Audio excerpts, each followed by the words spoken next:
ఇంకా ఇదే చెరువు కాడ మనము హిందువులు టెంపుల్ కట్టుకుంటున్నాం కదా, మనం పండగ చేసుకోనికే ముస్తాబ్ అవుతున్నారు. ఇంకో ఈ విధానంగా ముస్తాబ్ అవుతున్నారు. ఆ టెంపుల్ ఆడ కనబడుతుంది కదా.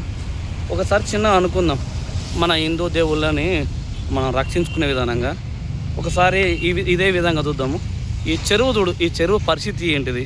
పెద్ద పెద్ద ఛానల్ ఉన్నాయి, మనకు ఎన్నెన్నో ఛానల్ ఉన్నాయి, సోషల్ మీడియాలు ఉన్నాయి, ఫేస్బుక్లు ఉన్నాయి, యూట్యూబ్ ఛానల్ ఉన్నాయి, ఏమున్నాయి, కానీ ఎవరికి ఇది కనపడతలేదు. ఎందుకని చెప్పేసి బాధపడుతున్నా. స్వచ్ఛ భారత్ అనుకుంటాం కదా మనం, ఈ గుర్రెంతట భారత్ అని చెప్పేసి అనుకోవచ్చు. ఎందుకంటే ఇక చూడండి, ఎవరి నిర్లక్ష్యం వాళ్ళది, ఎవరి కథ వాళ్ళది. ఇక్కడ ఎంతమందికి మిషన్ నడిచింది, కానీ ఏం చేసింది? కట్టేసుకున్నాం ఆ రోడ్ అమ్మకు. ఆ రోడ్ అమ్మకు వేసుకుని ఆడ టెంపుల్ ఉందన్నమాట, ఆ టెంపుల్కి వెళ్తున్నాం. కానీ ఎంత కచ్చరా, ఎంత కచ్చరా, ఎంత స్వచ్ఛ భారత్ ఏంటిది? ఈడ కుక్కలు బతుకుతున్నాయి, నక్కలు బతుకుతున్నాయి, పందులు బతుకుతున్నాయి, దాంట్లో మనం కూడా బతుకుతున్నాం. మనదొక జీవితం, మానవ జీవితం వచ్చేసి ఇట్లా బతుకుతున్నారు. అంటే చైనా దేశంలో కరోనా వచ్చింది కదా, ఎందుకు రాదు ఇప్పుడు మన దేశంలోకి? ఏ రోగం వస్తుందో తెలియదు, ఎక్కడ వస్తుందో తెలియదు. ఇగో పైన ఆకాశం దేవత ఉంది కదా, ఆడ ఉజన్ పొర పక్క పడ్డది. ఈ విషవాదులు వచ్చేసి ఎక్కడెక్కడ పోతావో, ఎలా వస్తావో ఎవరికి తెలియదు, ఏం కదా. ఎంత డేంజర్ వస్తుంది. ఇలాంటి బిల్డింగ్లు ఉన్నాం, కానీ ఎన్ని దోమలు కడుతుండొచ్చు, ఎంతమందికి టెంగులు వస్తుండొచ్చు, ఎంతమందికి చికెన్ కొని వస్తుండొచ్చు, ఎవరికేం తెలుస్తుండొచ్చు. వామ్మ ఎన్ని బిల్డింగ్లు, ఏం కథ, ఇంతమంది ఉన్నారు. కనీసం ఒక్కరైనా ఇగో మా వాతావరణంకి ఇట్లా ఉంది, మా ప్లేస్లోకి ఇట్లా ఉంది అని చెప్పేసి ఒక్క బిల్డింగ్ అయినా అనుకుందాం. నేను భారతదేశ పౌరునే కదా, నా పక్కలకి ఇంత మురికి వాడతా ఉంది.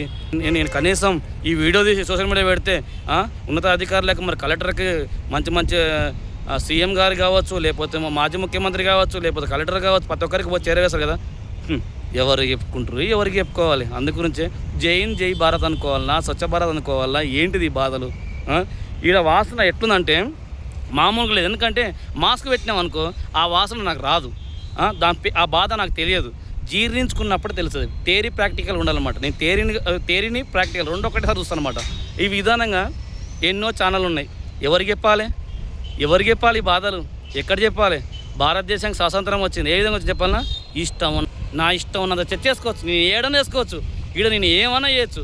స్వచ్ఛ భారత్ నేను ఏమైనా చేసుకోవచ్చు, చెత్త వేయచ్చు, బిత్తేయచ్చు, ఎక్కేయచ్చు, ఏమైనా వేయచ్చు. ఇది నా భారతదేశానికి ఎంత వచ్చింది, ఎంత అనావినీతి చేసుకోవచ్చు, నేను ఏమైనా చేయొచ్చు, ఎట్లనే చేసుకోవచ్చు. గంజాయిలు అమ్ముకోవచ్చు, గుట్కలు తినవచ్చు, అమ్మాయిల మీద రేప్ చేయొచ్చు. ఎవరికి ఎక్కడ న్యాయస్థానంలో ఒక కేసు పెడితే 20 సంవత్సరాలు 30 సంవత్సరాలు ఏంది ఇది నా భారతదేశ గౌరవం అనేది ఇట్లా ఉంది. ఎందుకంటే నాకు చాలా బాధ అనిపించమాట.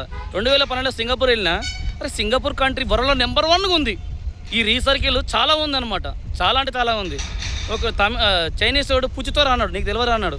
నేను చెప్పిన తమిళ వస్తాను, అరే எனக்கு வந்து நல்லா தெரியும் அப்பா, நல்லா தெரியும், நான் வந்து இங்கே வந்திருக்கேன், பட் இந்த டேலண்ட் இருக்க, பட் ఇండియాలో ఏం ఉంది, నువ్వు ఉరిడో అంగ ఇరక మాట్లాడి అన్నాడు.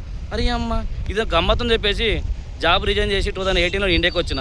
ఆ విధానంగా ఎన్నో చేసిన కానీ సోషల్ మీడియా వచ్చేసి నిజాయితీ ఛానల్ కానీ, నిజాయితీ ఉన్నటువంటి విషయాలు కానీ చూడరు. మా కార్పొరేటర్ మంచి చేయలేదు, మా ఎమ్మెల్యే మంచి చేయలేదు, మా ఆఫీసర్ మంచి చేయలేదు అని చెప్పుకుంటా. ఎవరిని? నేను ఓటర్ని.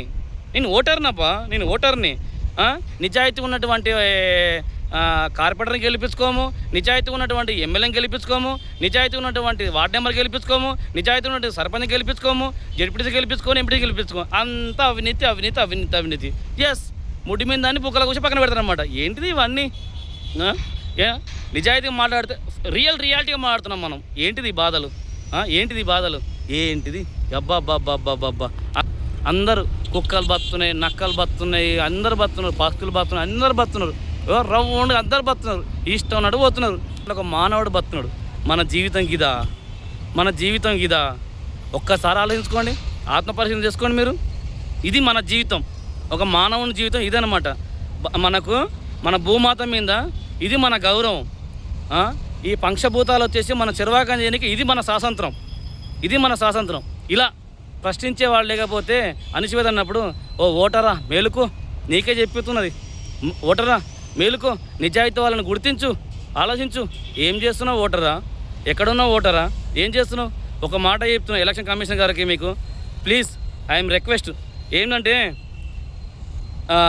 రేషన్ బియ్యం తీసుకున్నప్పుడు తమ్మి పెడతారు కదా, ఓటర్ కూడా వేసేటప్పుడు జర కొద్దిగా తమ్ము పెట్టండి, ఐ స్కానింగ్ చేయండి. ఎందుకంటే ఫేక్ ఓట్లు పడకుండా ఆ విధానంగా ఓటర్లను గుర్తించండి. ఎవరైతే ఓటు వేయలేదో చలో పాకిస్తాన్ బొంబాయి గింబాయి అని చెప్పేసి డిక్లేర్ చేసి 5 సంవత్సరాలుగా ఏ సేవకు ఇవ్వకండి, కరెంటు ఇవ్వకండి, మంజూరు వాటర్ ఇవ్వకండి, ఆయన గవర్నమెంట్ పథకాలు ఇవ్వకండి. ఆ ఓటర్ వచ్చేసి 5 సంవత్సరాలు ఈ భారతదేశ పౌరుడు అని చెప్పి స్టాంప్ వేయండి. అప్పుడు ఓటు శాతం పెరుగుతుంది, ఇలాంటి బాధ్యతలు పెరుగుతాయి. అందుకే కానీ ఏంటిది ఇవన్నీ బాబా ఇంత దుకాణము ఇంత ఇది మన భారతదేశంలో ఉన్నటువంటి మన విషయాలు ఎవరికి చెప్పుకోవాలి? ఉన్నాయి 1,00,000 కోట్లు ఉన్నటువంటి చాలా ఉన్నాయి మనకు, కానీ ఎవరికి కనపడవు ఇలాంటివి, ఎవరు కనపడవు. మైపీ నాకు తెలిసి ఈ బిల్డింగ్లో న్యూస్ రిపోర్టర్ కూడా జర్నలిస్ట్ కూడా మైపీ ఉండొచ్చు, కానీ వాళ్ళు కనపడవు. ఒకవేళ కనపడేవనుకో వాళ్ళ మాటనుకో వాళ్ళ దుకాణం మొత్తం మూసేస్తారనమాట. ఎవరు? ఇక్కడ ఉన్నటువంటి వాళ్ళు వాళ్ళ దుకాణం మూసేస్తారనమాట.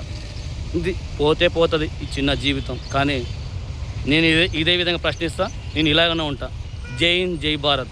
జనత న్యూస్ యాప్ ప్లేస్టోర్లో ఉంది, ప్రతి ఒక్కరు డౌన్లోడ్ చేసుకొని ఫేక్ వార్తల్ని కంట్రోల్ చేద్దాం. ఇలాంటి విషయాలు ముందు ఫ్యూచర్లో మనకు ఎలాంటి రోగాలు వస్తున్నాయో దాన్ని అడ్వాన్స్ వెళ్ళి ఆపేద్దాం. అందరం ఆక్సిజన్ లెవెల్లో ఉందాము. ఎందుకంటే ఇలా జరిగిందనుకోండి, కరోనా కాదు, నిమిషంలో ఉన్న రోగాలు మొత్తం వస్తాయి, చాలా వస్తాయి. ప్లీజ్ అర్థం చేసుకోండి అని చెప్పేసి భావిస్తున్నా. జై హింద్, జై భారత్. జనత న్యూస్ యాప్ ఉంది, ప్రతి ఒక్కరు డౌన్లోడ్ చేసుకోండి. చేసుకున్న తర్వాత ఎవరైనా సరే కానీ ఒక్క వీడియో చూసి దీని పెట్టినకు హైవే రోడ్ లేక ప్రతి ఒక్కరు ప్రపంచం మొత్తం చూపిద్దాం మనం. Thank you everyone. Janata news app, మీ వార్త మీ స్వేచ్ఛ.